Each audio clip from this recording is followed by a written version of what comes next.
ನಮಸ್ಕಾರ. ಧಮನಿ ಕಿಚನ್ಗೆ ಸ್ವಾಗತ. ನಾನು ನಿಮ್ಮ ಗೆಳತಿ ಮಮತಾ. ನಾನಿವತ್ತು ಮಾಡ್ತಾ ಇರೋ ರೆಸಿಪಿ ಗೌಟಿ ಅಥವಾ ಘಾಂಟಿ ಅಂತಾನು ಕರೀತಾರೆ. ಸಾಮಾನ್ಯವಾಗಿ ಜಾತ್ರೆಗಳಲ್ಲಿ ನೀವೆಲ್ಲ ಇದನ್ನ ತಿಂದಿರ್ತೀರಾ. ಬಟ್ ಅದನ್ನ ಹೇಗ್ ಮಾಡ್ತಾರೆ ಅಂತ ಗೊತ್ತಾ? ಬನ್ನಿ ತೋರಿಸ್ತೀನಿ ಹೇಗ್ ಮಾಡೋದು ಅಂತ ನೋಡೋಣ. ಇದಕ್ಕೆ ಸ್ಪೆಷಲ್ ಇಂಗ್ರೀಡಿಯೆಂಟ್ಸ್ ಅಂತ ಏನೂ ಆಗ್ತಾ ಇಲ್ಲ. ನಾವು ಡೈಲಿ ಮನೆಯಲ್ಲಿ ಏನು ಯೂಸ್ ಮಾಡ್ತೀವೋ ಅದೇ ಇಂಗ್ರೀಡಿಯೆಂಟ್ಸ್ ಅನ್ನೇ ತಗೋತಾ ಇದ್ದೀವಿ. ಇದಕ್ಕೆ 1 ಕಪ್ ಕಡಲೆ ಹಿಟ್ಟು, ಸೇಮ್ ಅಮೌಂಟು ಬೆಲ್ಲ, 2 ಚಮಚದಷ್ಟು ಬಿಳಿ ಎಳ್ಳು, ರುಚಿಗೆ ತಕ್ಕಷ್ಟು ಉಪ್ಪು, ಮತ್ತು ಚಿಟಿಕೆ ಅಡುಗೆ ಸೋಡಾ, ಆಮೇಲೆ ಶುಂಠಿ ಚಿಕ್ಕದಾಗಿ ತುರಿದಿಟ್ಕೊಂಡಿರೋದು, ಮತ್ತು ಕರಿಯೋದಿಕ್ಕೆ ಎಣ್ಣೆ.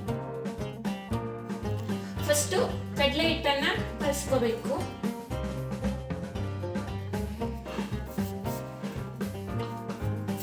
ಇದಕ್ಕೆ ಒಂದು 3 ರಿಂದ 4 ಚಮಚ ಎಣ್ಣೆನ ಹಾಕೋತಾ ಇದ್ದೀನಿ.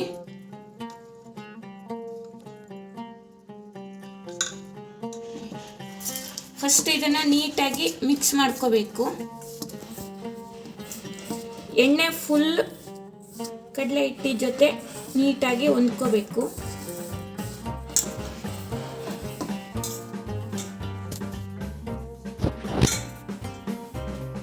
ನೋಡಿ, ಇದು ಇಷ್ಟ ಆಗಬೇಕು, ಈ ಥರ ಮುದ್ದೆ ಆಗಬೇಕು.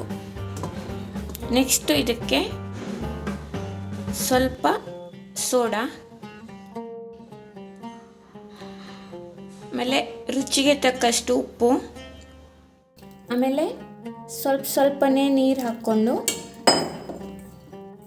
ಚಪಾತಿ ಹಿಟ್ಟನ್ನು ಅದಕ್ಕೆ ಕಲಿಸ್ಕೋಬೇಕು. ಒಂದೇ ಸಲ ಜಾಸ್ತಿ ನೀರು ಹಾಕೋಕೆ ಹೋಗಬೇಡಿ, ಸ್ವಲ್ಪನೇ ಹಾಕ್ಕೊಂಡು ನೋಡಿಕೊಂಡು ಬೇಕಿದ್ದರೆ ಹಾಕ್ಕೊಂಡು ಕಲಿಸ್ಕೋಬೇಕು.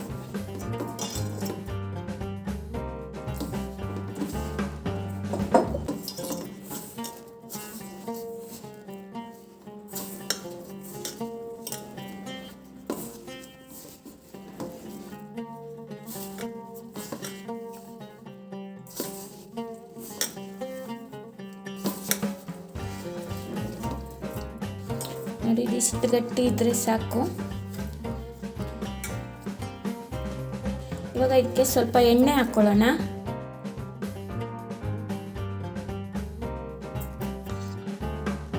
ಎರಡು ಚಮಚ ಎಣ್ಣೆ ಹಾಕೋತಾ ಇದ್ದೀನಿ. ಮತ್ತೆ ನೀಟಾಗಿ ಕಲಿಸ್ಕೋಬೇಕು.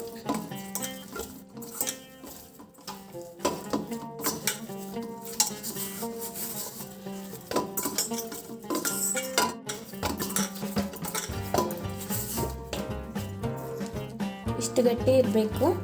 ಇವಾಗ ಇದನ್ನು ಒಂದು 10 ನಿಮಿಷ ನೆನೆಯಕ್ಕೆ ಬಿಡೋಣ. 10 ನಿಮಿಷ ಆಗಿದೆ. ಇವಾಗ ಇದನ್ನು ಇನ್ನೊಮ್ಮೆ ನಾದ್ಕೊಳ್ಳೋಣ ನೀಟಾಗಿ.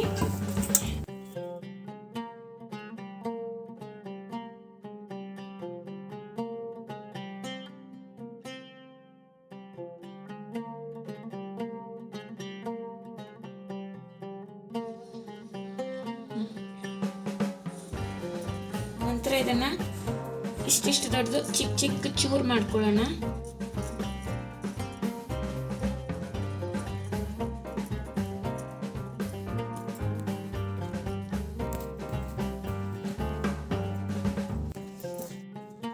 ಈಗ ಇದನ್ನ ದಪ್ಪ ಕರೆ ತರ ಮಾಡ್ಕೋಬೇಕು.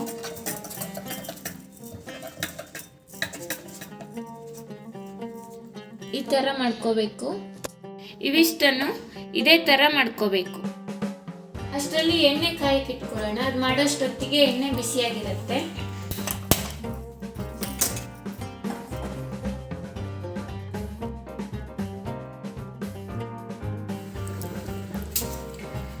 ಎಣ್ಣೆ ಕಾದಿದೆ.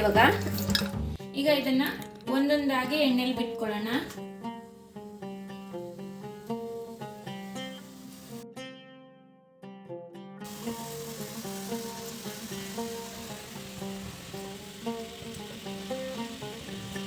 ಮೀಡಿಯಂ ಫ್ಲೇಮ್ ಇರಲಿ. ಉರಿ ಜಾಸ್ತಿ ಇದ್ರೆ ಒಳಗಡೆ ಬೇಯಲ್ಲ ಚೆನ್ನಾಗಿ.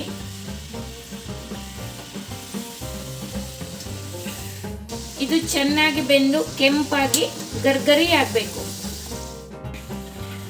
ನೋಡಿ, ಇದು ಕೆಂಪಾಗಿದೆ. ಇಷ್ಟಾದರೆ ಸಾಕು. ಇದು ತೆಗೆದುಕೊಳ್ಳೋಣ.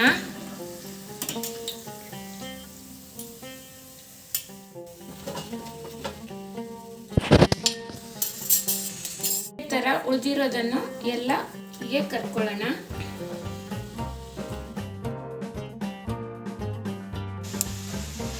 ನೋಡಿ ಎಷ್ಟು ಕ್ರಿಸ್ಪಿ ಆಗಿದೆ ಅಂತ, ಗರ್ಗರಿ ಆಗಿದೆ, ಒಳಗಡೆ ಎಲ್ಲ ಹೋಲ್ ಬಿಟ್ಕೊಂಡಿದೆ.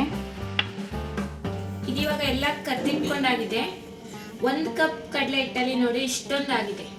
ನೆಕ್ಸ್ಟ್ ಇವಾಗ ಸ್ವಲ್ಪ ಎಳ್ಳನ್ನು ಹುರ್ಕೊಳ್ಳೋಣ. ನಾನು ಇದಕ್ಕೆ 2 ಸ್ಪೂನ್ ಎಳ್ಳನ್ನು ಹಾಕ್ತಾ ಇದ್ದೀನಿ. ಇದನ್ನ ಸ್ವಲ್ಪ ಕೆಂಪಾಗಿ ಚಟ್ಪಟ ಅನ್ನೋವರೆಗೂ ಹುರ್ಕೋಬೇಕು. ಇದನ್ನ ಹುರಿದೆ ಹಾಗೆ ಕೂಡ ಹಾಕೋಬಹುದು, ಬಟ್ ಹುರಿದು ಹಾಕಿದ್ರೆ ಇದರ ಫ್ಲೇವರು ಚೆನ್ನಾಗಿರುತ್ತೆ.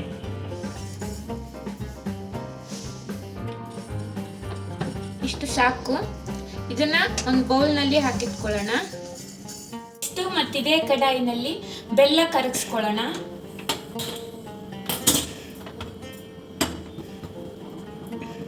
ನಾನು ಇದಕ್ಕೆ 1 ಕಪ್ ಬೆಲ್ಲ ತಗೊಂಡಿದ್ದೀನಿ. 1 ಕಪ್ ಕಡಲೆ ಹಿಟ್ಟಿಗೆ 1 ಕಪ್ ಬೆಲ್ಲ. ಚಿಕ್ಕದಾಗಿ ತುರಿದಿಟ್ಕೊಂಡಿರೋ ಹಸಿ ಶುಂಠಿನ ಹಾಕ್ತಾ ಇದ್ದೀನಿ. ಶುಂಠಿನ ರಸ ತೆಗೆದು ಕೂಡ ಹಾಕೋಬಹುದು, ಇಲ್ಲ ಒಣ ಶುಂಠಿ ಪೌಡರ್ ಆದರೂ ಹಾಕೋಬಹುದು. ಯಾವ್ದು ಹಾಕೊಂಡ್ರೂ ಚೆನ್ನಾಗಿರುತ್ತೆ.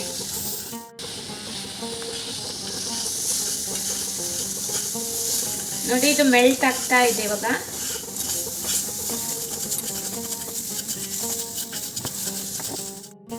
ಮೀಡಿಯಂ ಫ್ಲೇಮಲ್ಲಿ ಇಟ್ಕೊಳ್ಳಿ ಉರಿನ.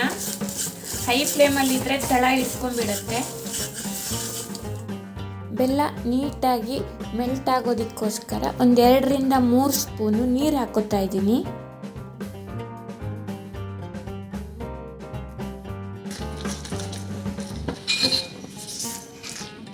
ನೋಡಿ ಇವಾಗ ಬೆಲ್ಲ ಫುಲ್ ಮೆಲ್ಟ್ ಆಗಿ ಈ ಥರ ನೊರೆ ನೊರೆ ಬರಬೇಕು. ಇಷ್ಟಾದ್ಮೇಲೆ ಸ್ಟವನ್ನು ಆಫ್ ಮಾಡಿಬಿಡಿ.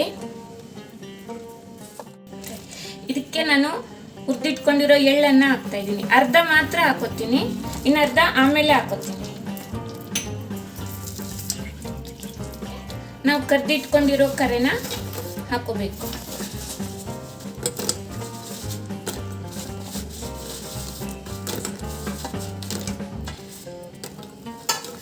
ಇದನ್ನ ನೀಟಾಗಿ ಮಿಕ್ಸ್ ಮಾಡಬೇಕು.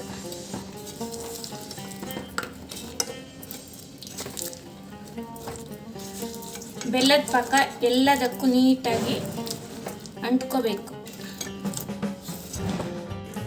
2 ಸ್ಪೂನ್ ಇಟ್ಕೊಂಡು ಇದನ್ನ ನೀಟಾಗಿ ಮಿಕ್ಸ್ ಮಾಡಿ. ಎಲ್ಲದಕ್ಕೂ ನೀಟಾಗಿ ಬೆಲ್ಲ ಅಂಟ್ಕೋಬೇಕು.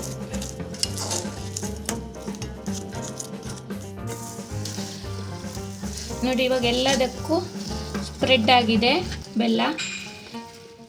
ಇವಾಗ ಇದಕ್ಕೆ ನಾನು ಸ್ವಲ್ಪ ಎಳ್ಳನ್ನು ಹಾಕೋತೀನಿ.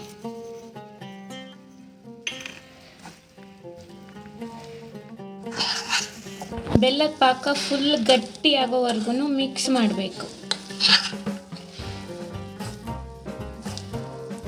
ಇದು ಫುಲ್ ಡ್ರೈ ಆಗಬೇಕು, ಒಂದಕ್ಕೊಂದು ಅಂಟ್ಕೋಬಾರ್ದು.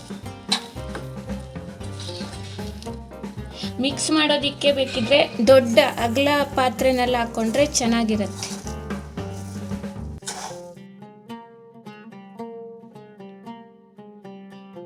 ನೋಡಿದ್ರಲ್ಲ ಫ್ರೆಂಡ್ಸ್, ಜಾತ್ರೆಯಲ್ಲಿ ಸಿಗೋ ಗಾಂಟಿಯನ್ನ ಮನೆಯಲ್ಲೇ ಹೇಗೆ ಇಷ್ಟು ಈಸಿಯಾಗಿ ಮಾಡ್ಕೋಬಹುದು ಅಂತ. ನೆಕ್ಸ್ಟ್ ಟೈಮ್ ನೀವು ಅಂಗಡಿಯಿಂದ ತರೋ ಬದಲು ಮನೆಯಲ್ಲೇ ಹೆಲ್ದಿಯಾಗಿ ಈಸಿಯಾಗಿ ಮಾಡ್ಕೊಳ್ಳಿ. ಇದಕ್ಕೆ ನಾವು ಶುಂಠಿ ಹಾಕಿರೋದ್ರಿಂದ ಖಾರವಾಗಿ ಸ್ವೀಟ್ ಆಗಿ ತುಂಬಾ ಚೆನ್ನಾಗಿರುತ್ತೆ ಟೇಸ್ಟ್. ಖಂಡಿತ ನಿಮಗೆಲ್ಲ ಈ ವಿಡಿಯೋ ಇಷ್ಟ ಆಗಿದೆ ಅನ್ಕೋತೀನಿ. ನಿಮಗೆಲ್ಲ ಈ ವಿಡಿಯೋ ಇಷ್ಟ ಆದರೆ ದಯವಿಟ್ಟು ಲೈಕ್ ಮಾಡಿ, ಕಮೆಂಟ್ ಮಾಡಿ, ಹಾಗೆ ನಿಮ್ಮ ಫ್ರೆಂಡ್ಸ್ಗೆಲ್ಲ ಶೇರ್ ಮಾಡಿ.